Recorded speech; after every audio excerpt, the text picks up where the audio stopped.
الحمد لله وأصلي وأسلم على من بعث رحمة للعالمين نبينا محمد وعلى آله وصحبه أجمعين. إخوتنا الكرام وأخواتنا الكريمات نواصل درسنا. يقول المصنف حفظه الله: أما ما ورد في الشرع مما يخالف أهل الجاهلية ففي حديث أبي هريرة في الصحيحين وقد سبق ذكره بيان أن اعتقاد أهل الجاهلية في السفر مذموم، وهو شهر من شهور الله لا إرادة له، إنما يمضي بتسخير الله له. Alhamdulillah, chers frères et sœurs, donc on continue avec une autre course sur le mois de Safar. Quant à ce qui a été rapporté dans la législation qui contrarie ce que les gens du paganisme faisaient, il y a ce qui a été rapporté de hadith d'Abu Huraira qui est dans les deux sahih, comme on l'a précédemment cité.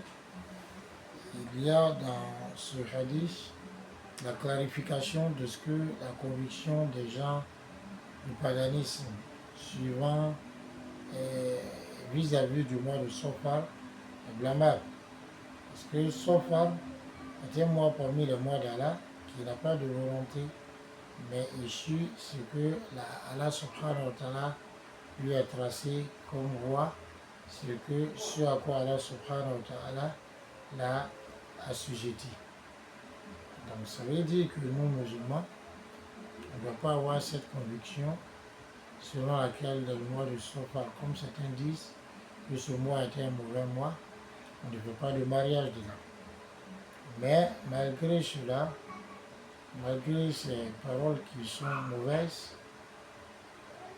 parce qu'on pense que avec ce mois, si on fait un mariage, il ne va pas réussir autre. Et donc cela fait partie des convictions qu'avaient les Arabes, les paganistes, et dont certains musulmans encore des restes de cela. Alors,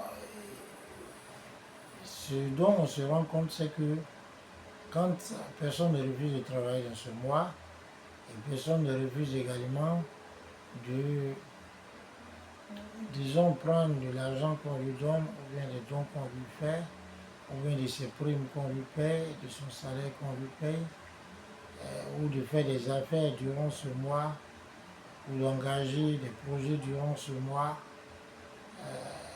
parce que c'est le mois de Safar. Donc ce qu'on doit comprendre, c'est que le temps appartient à Allah, et c'est Allah qui en fait ce qu'il veut. Donc ce qui est mauvais, ce qui est un mauvais mois, ou un mauvais jour, une mauvaise année, c'est toute année ou tout mois, ou tout jour, ou toute période durant laquelle on s'éloigne d'Allah par notre désobéissance, et que par cela on provoque la colère d'Allah subhanahu wa ta'ala. C'est ce mois-là, ou cette année-là, ou ce jour-là, ou ce moment-là qui est mauvais. Donc si on adore Allah subhanahu wa ta'ala durant des moments, donc il n'y a pas quelque chose qui est mauvais.